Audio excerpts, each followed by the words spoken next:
പുതിയൊരു വീഡിയോയിലേക്ക് എല്ലാവർക്കും സ്വാഗതം. ഇന്ന് ഉണക്ക ചെമ്മീൻ കൊണ്ട് കറി വയ്ക്കാൻ വിചാരിച്ചു. ചെമ്മീനൊക്കെ നല്ല പോലെ നമ്മൾ വറുത്ത് കഴുകിയിട്ട് വറുത്ത് മാറ്റി വെച്ചേ. നമ്മൾ കുറച്ച് പുളിങ്ങിയ വെള്ളത്തിലിട്ട് വെച്ചിട്ടുണ്ടെന്ന് അത് പിഴിഞ്ഞ് ചട്ടിയിൽ ഒഴിച്ചു കൊടുത്ത് ഒരു 3 പച്ചമുളകും 1/4 ടീസ്പൂൺ മഞ്ഞൾപ്പൊടി 1.5 ടീസ്പൂൺ മുളക് പൊടി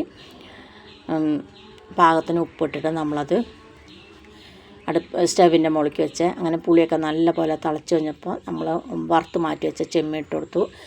ചെമ്മീനൊക്കെ നല്ല പോലെ വെന്ത് വന്നപ്പോൾ നമ്മൾ കുറച്ച് തേങ്ങ അരച്ച് വെച്ചിട്ടുണ്ടായിരുന്നേ, അത് നമ്മൾ അരപ്പയിൽ ഒഴിച്ച് കൊടുത്തു. അങ്ങനെ തേങ്ങയൊക്കെ അരച്ചൊഴിച്ച് വന്ന് തിളച്ച് വന്നപ്പോൾ നമ്മൾ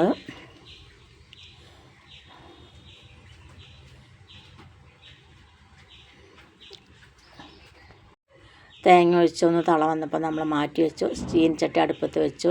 കുറച്ച് എണ്ണ ഒഴിച്ച് കൊടുത്തു. കുറച്ച് ഉള്ളിയും 2 തണ്ട് വേപ്പിൻ്റെ ഇട്ട് നല്ലപോലെ മൂത്ത് വന്നപ്പോൾ നമ്മൾ കറിയിലേക്ക് ഒഴിച്ചു.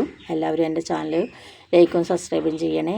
നാളെ നല്ലൊരു വീഡിയോ ആയിട്ട് നാളെ വരാം. അങ്ങനെ നമ്മുടെ ഉണക്ക ചെമ്മീൻ കറി റെഡിയായി.